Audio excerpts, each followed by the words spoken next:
eu achei meu lugar no mundo, né? O basquete. Uhum. E aí eu começava a treinar. O clube era 3 quadras de casa, o Círculo Militar do Paraná. Né? E era assim, né? Minha mãe era costureira. E minha mãe estudou até ensino médio, ela queria que os filhos se formassem. Então todos os 5 se formaram, né? Todos, né? E aí todo mundo fazia inglês. E eu fazia inglês, era na frente do clube. Ali o Interamericano. Cara, daí quando eu comecei, era tarde, né? Daí quando eu comecei a jogar basquete e tudo, em vez de ir pro Inter, ia pro clube. Porra, minha mãe pagava, costureira, cara. Daí quando eu reprovei, ela falou, não, chega. Foi no terceiro, não sei o que lá. Mas daí, não, chega, não vou pagar, né? Porque já não vai, cara. Daí ia pro clube jogar basquete, né? E aí você conheceu o virar de chave, no caso. Sim, o virar de chave é achar meu lugar no mundo, mas assim, você falou assim, o negócio da NBA, né? Você acha...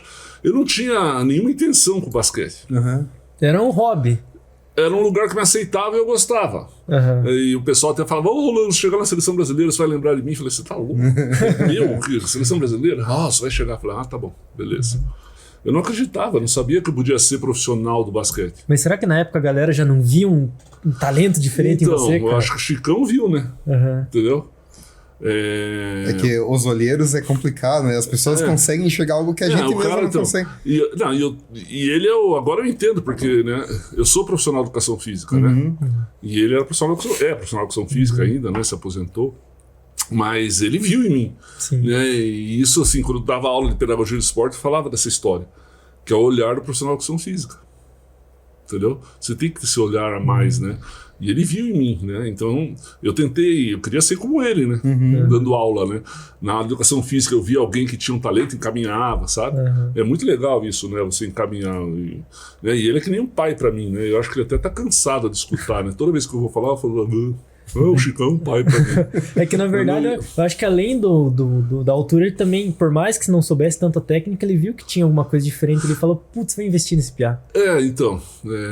Porque assim, eu jogava muito, né? A criança daquele tempo é diferente da criança de hoje.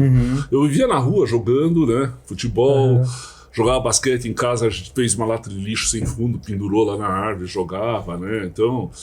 andava de bicicleta, se equilibrava. Então a gente tinha tudo assim, a base, né, motora, ele já era mais coordenado, né? Entendeu? E eu gostava muito de basquete, né? E apesar que ele me tirou do vôlei, né? Porque assim, não era do vôlei, eu era do basquete, mas como eu tive um problema do bullying lá com 12 anos, quando eu voltei a jogar com 14, eu não quis jogar basquete, fui jogar vôlei. E ele me viu lá no vôlei. Só que eu tinha vergonha da altura ainda, né? E eu morrendo de vergonha, e o técnico, né? Ele chegou pro técnico e falou, você vai perder esse menino. Uma vergonha. Eu falei, o técnico falou assim, eu sei, ele é muito grande aqui, né? Eu tinha que pôr eles mais velhos, só que os mais velhos não dá, porque ele não sabe jogar vôlei. Eu não sabia mesmo, né? E aí ele falou, posso convidar ele pra jogar basquete? Pode. O técnico falou, pode pegar. Daí ele me convidou, foi aí que aconteceu. Cara, eu entendo isso um pouco, porque devido às proporções, né? Mas eu também, cara, eu com 14 anos, hoje eu tenho 84, né? Não é muito. Mas com 14 anos eu tinha 1,72, com 15 eu já fui pra 1,80 e é uma fase onde a gente falou, além de hormônio e tal, tem a parte comportamental, né? Então a gente olha, acaba não se identificando, a mão cresceu um pouco mais que o braço, o pé maior, né? Eu entendo, cara. E os movimentos também da gente, a gente não consegue controlar, porque a gente não conhece o corpo ainda direito, né? Muda muito rápido, Muda muito rápido, né? Então a gente vai fazendo esses bates, sabe? Daí você vai treinar, dá uma cotovelada sem querer alguém, mas acontece. Sim. E com quantos anos que você entrou num time profissional? Assim, eu falo assim, que eu sou profissional desde o momento que eu recebi alguma coisa em troca pelo meu... Sim. Pela minha, né? Pelo meu treinamento, pela minha... Então, em Curitiba, no segundo ano eu já ganhei uma bolsa de estudos. Legal. Então, pra mim, já tinha que ir alguma coisa em troca, né? Mas em profissional mesmo, quando eu fui pra São Paulo, né? Daí eu recebi um salário. Em 81. Qual time que era? Sírio. Sport Clube Sírio, de São Paulo. Eles tinham sido campeão mundial em 79. E eu fui pra lá em 81, né? E, cara, foi uma coisa impressionante, né? Porque o time do Sírio tinha 6 caras que tinham jogado na seleção brasileira, e 2 americanos, 2 seleção brasileira juvenil e eu. Né? Que não era nada, né? E daí não tem jeito de se não melhorar, né?